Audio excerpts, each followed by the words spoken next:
Hema committee report കഴിഞ്ഞ 4 വർഷമായി government പൂഴ്ത്തിവെച്ചിരിക്കുകയായിരുന്നു. ഈ റിപ്പോർട്ട് എന്തുകൊണ്ട് 4 വർഷം പൂഴ്ത്തിവെച്ചു എന്ന് ഗവൺമെൻറ് പറയണം. ആരെ സംരക്ഷിക്കാൻ വേണ്ടിയായിരുന്നു എന്ന് പറയണം.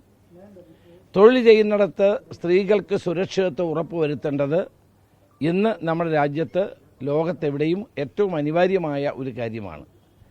ഇപ്പോൾ പുറത്തു വന്നിരിക്കുന്ന റിപ്പോർട്ടുകൾ വളരെ ഞെട്ടിപ്പിക്കുന്നതാണ്.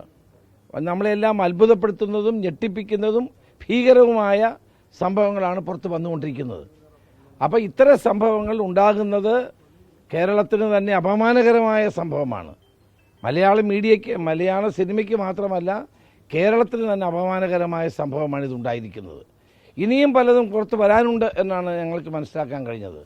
ഏതായാലും സ്ത്രീകൾക്ക് പണി ചെയ്യുന്ന സ്ഥലങ്ങളിൽ സുരക്ഷിതത്വം ഉറപ്പുവരുത്താനും സ്വതന്ത്രമായി അവർക്ക് നിലനിൽക്കാനുമുള്ള അവസരമുണ്ടാകണം. സർക്കാർ ഈ കാര്യത്തിൽ നടപടിയെടുക്കണം. എന്തുകൊണ്ട് ഇത്രയും കാലം നടപടിയെടുത്തില്ല, ആർക്ക് വേണ്ടിയാണ് ഇത് പൂഴ്ത്തിവെച്ചത് എന്നുള്ളത് വ്യക്തമാക്കേണ്ടതും അനിവാര്യമായ ഒരു കാര്യം തന്നെയാണ്. ഏതായാലും ഈ അതിശക്തമായ നടപടികളിലൂടെ മാത്രമേ ഈ രംഗത്തെ നമുക്ക് ശുദ്ധീകരിക്കാൻ കഴിയുള്ളൂ എന്നാണ് എൻ്റെ വിശ്വാസം. അതെല്ലാം ഗവൺമെൻറ് ആലോചിക്കണം. 4 വർഷം പൂഴ്ത്തിവെച്ച ഈ സർക്കാരിൽ നിന്ന് എന്ത് നടപടി ഉണ്ടാകുമെന്നാണ് പറയുന്നത്.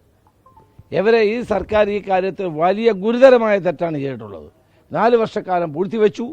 ഇപ്പോൾ റിപ്പോർട്ട് പുറത്തു വന്നിരിക്കുന്നു. ഇവരെന്ത് നടപടിയെടുക്കും? ജനങ്ങൾക്ക് വിശ്വാസമില്ലാത്തൊരു ഗവൺമെൻറ്റാണ്. അതുകൊണ്ട് നടപടിയൊന്നും ഉണ്ടാകുമെന്ന് ഞാൻ വിശ്വസിക്കുന്നില്ല. പക്ഷേ നടപടി ഉണ്ടാകേണ്ടത് അനിവാര്യമായ ഒരു കാര്യമാണ്. അതിഭീകരമായ സംഭവങ്ങളാണ് പുറത്ത് വന്നിരിക്കുന്നത്. ഇനിയും ധാരാളം കാര്യങ്ങൾ വരാനുണ്ടെന്നാണ് പലരും പറയുന്നത്. സത്യാവസ്ഥ നമുക്കറിയില്ല. അപ്പോൾ അതുകൊണ്ട് തന്നെ ഇതിൻ്റെ ഉത്തരവാദികളായ ആളുകൾ, പ്രത്യേകിച്ച് സ്ത്രീകൾക്ക് തൊഴിൽ ചെയ്യാനുള്ള അവസരങ്ങൾ നിഷേധിക്കുന്ന, അവർക്ക് വലിയ ഗുരുതരമായ സ്ഥിതിവിശേഷങ്ങളെ നേരിടേണ്ടി വരുന്ന ഈ അവസ്ഥാവിശേഷത്തിന് ഒരു അന്ത്യം കുറിക്കാൻ ഹേമ കമ്മിറ്റി റിപ്പോർട്ട് സഹായിക്കട്ടെ എന്നാണ് എനിക്ക് പറയാനുള്ളത്. ഈ മലയാള സിനിമയിൽ വലിയൊരു മാഫിയ പ്രവർത്തനം എന്ന് പലപ്പോഴും തോന്നിപ്പോകുന്ന പല വിവരങ്ങളുമാണ് പുറത്തേക്ക് വന്നിരിക്കുന്നത്. അല്ല, അത് വളരെ ഗൗരവമായ വിഷയം തന്നെയാണ്. അതാണ് ഞാൻ ഞെട്ടിപ്പിക്കുന്നതാണെന്ന് പറഞ്ഞത്. അതിഗുരുതരമായ പ്രശ്നങ്ങളാണ് ഇപ്പോൾ പുറത്ത് വന്നിരിക്കുന്നത്.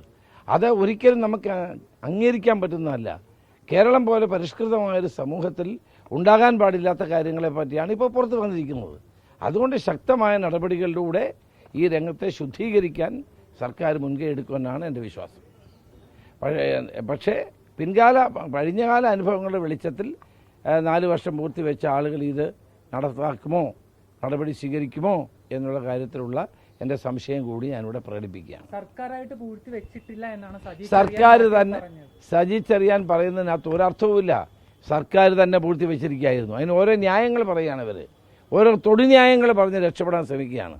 അതൊന്നും ജനങ്ങൾ അംഗീകരിക്കുന്ന പ്രശ്നമില്ല.